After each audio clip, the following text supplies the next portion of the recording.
The room was dark, lit only by the soft glow of a computer screen. A teenager sat alone, replaying the same beat over and over again, chasing a sound that didn't exist yet, but somehow he could already hear it in his head. Years later, that same kid would become Travis Scott, a global superstar, a cultural force, a name that could shake arenas and dominate charts. But the road that led there doesn't sound like a typical success story. It's a story filled with obsession, relentless ambition, blurred truths, and moments that don't quite add up. Friends who disappeared, opportunities that appeared almost too fast, and a past that seems partially erased. Was this the rise of a once-in-a-generation artist, or the result of someone who understood exactly how to move through people, places, and power?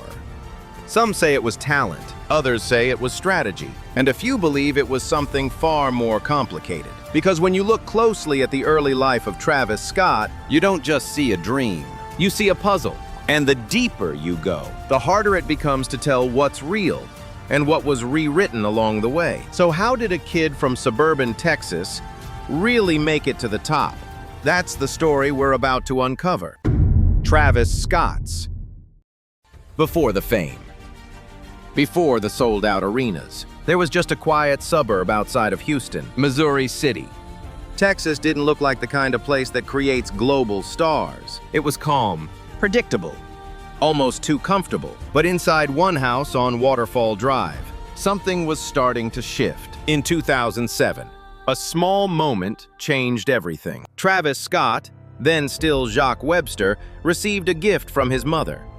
An iMac, simple on the surface, but for him, it became a doorway. That screen didn't just show software, it showed possibility. He wasn't the only kid listening to music, but he listened differently. Where others heard songs, he heard layers. Where others heard melodies, he heard structure. Kid Cudi, Kanye West. These weren't just artists to him, they were blueprints. He even took the name Scott from Kid Cudi. Not as imitation, but as alignment, like he was stepping into something bigger than himself. Most teenagers had hobbies. Travis had obsession. His bedroom became known as the Pit, a small, enclosed space filled with sounds, ideas, and unfinished dreams. He would spend hours there, recording, producing, experimenting, losing track of time completely. Sleep became optional. Music became everything, and he wasn't alone for long. At school, he met Jason Eric, later known as OG Chess. They shared the same vision: get out, do something bigger, be seen. It wasn't polished. Their early music was rough, chaotic, sometimes even off-key. But underneath that, there was something else: potential. Alongside them was Dozy, a friend who believed just as deeply, not just in the music, but in the idea that they could escape their environment. Because that's what this really was. Not just making music, but trying to outrun a life that felt too small. Travis didn't wait for permission. He didn't wait to be ready. He recorded local artists, made beats for anyone who asked, DJ'd, produced, experimented. Anything that kept him close to music, he did it. There was no clear plan, no roadmap, just movement. And maybe that's what made it powerful. Because at this stage, there was no fame, no money, no industry connections. Just a kid in a room, trying to build a sound that didn't exist yet. But somewhere between those late nights and early experiments, something started forming. Not just skill, not just ambition, but identity. And once that begins to take shape, it becomes very hard to stop. Success didn't start with a viral moment. It started with noise, constant, relentless noise. In 2009, Travis and OG Chess were still unknown. No audience, no industry backing, just a few tracks and a belief that someone, somewhere, would listen. So they forced the world to hear them every day, for months. Travis would go on Twitter and message anyone who mattered. Rappers, bloggers, producers. It didn't matter. Wiz Khalifa, Big Sean, Wale. If you had attention, you were a target. It wasn't strategy in the traditional sense. It was persistence pushed to the extreme. Most people would have stopped after being ignored. He doubled down. Their early projects, the Bape mixtape, Buddy Rich, weren't perfect. In fact, parts of them were messy. Over auto-tuned vocals, unpolished production. But hidden inside that chaos was direction. Travis wasn't trying to sound good. He was trying to sound different. And while Chess stayed closer to what was popular, Travis kept reaching beyond his skill level, almost like he was chasing a future version of himself. At the same time, real-world movement began. They traveled constantly. San Antonio, Austin, Houston, small shows, house parties, clubs. Any stage was a stage. No money, no guarantees, just exposure. But the real shift happened behind the scenes. Doze, his friend, started sending emails. Not just normal emails. He pretended to be Travis, reaching out to industry figures, trying to create opportunities where none existed. One of those emails reached Anthony Kilhofer, Kanye West's longtime engineer, and somehow he responded. That moment alone didn't change everything, but it opened a door. Another connection. Shane Morris, a music blogger who had the power to amplify unknown artists. Again, no clear path, just fragments of opportunity. By this point, Travis wasn't living a stable life. He had dropped out of college, but didn't tell his parents. They kept sending money, believing he was still in school. That money didn't go to tuition. It went to flights, studios, survival. He was everywhere at once. Texas one week, New York the next, Los Angeles after that. Sleeping on couches, staying with friends, sometimes not even knowing where he'd end up next. It wasn't glamorous, it was unstable, uncertain, and borderline unsustainable. But this is where something important happened. Most people chase opportunities. Travis chased proximity. If someone was one step closer to success, he found a way to be near them. And once he was close, he didn't let go easily. Looking back, this phase doesn't look clean. It doesn't look structured. It looks chaotic. But inside that chaos, a network was forming. Connections, moments, open doors. And without realizing it, he was getting closer. Closer to the people he once only listened to. Closer to the industry that once ignored him. Closer to something bigger than just a dream. Because the hustle was working, even if no one could fully explain how. There's always a moment in every story where everything changes. For Travis Scott, it didn't come with certainty.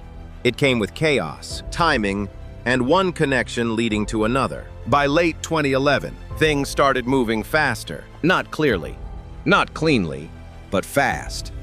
His music was beginning to circulate through blogs, small at first, then louder. A track here, a mention there. Enough to make people start asking, who is this? Then came a moment that felt almost unreal. Travis tells the story like it happened in a blur. He lands in Los Angeles, checks his phone, and sees multiple missed calls from T. First, no clear explanation, no obvious connection, just opportunity appearing out of nowhere. They meet. T first listens. And just like that, Travis is on the radar. But that wasn't the real turning point. The real shift came from someone Travis had been chasing for years without ever meeting him. Kanye West. For a long time, Kanye wasn't just an influence, he was the standard, the blueprint, the destination. And somehow, through Anthony Kilhofer, the connection finally happened. Kanye watched the Lovesick video, not once, but twice, and that was enough. Travis flew to New York and waited, not for hours, not for a day, for 5 days. No guarantee, no confirmation, just belief. And then it happened, the meeting. It wasn't dramatic, it wasn't cinematic in the way you'd expect. It was quiet, almost strange. Kanye handed him a taco with sour cream.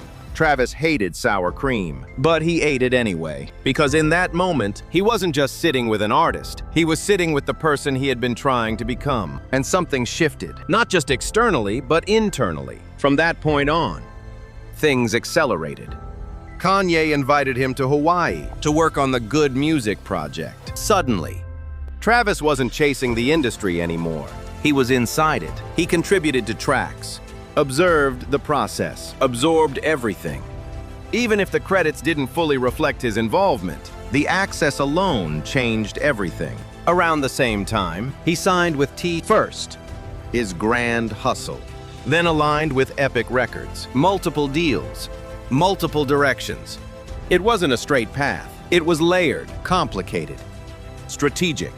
And yet, he made it look effortless. From the outside, it felt like overnight success. But underneath, years of obsession, relentless networking, calculated risk, all converging into one moment. But here's where the story becomes even more interesting. Because as Travis moved up, the people around him began to change.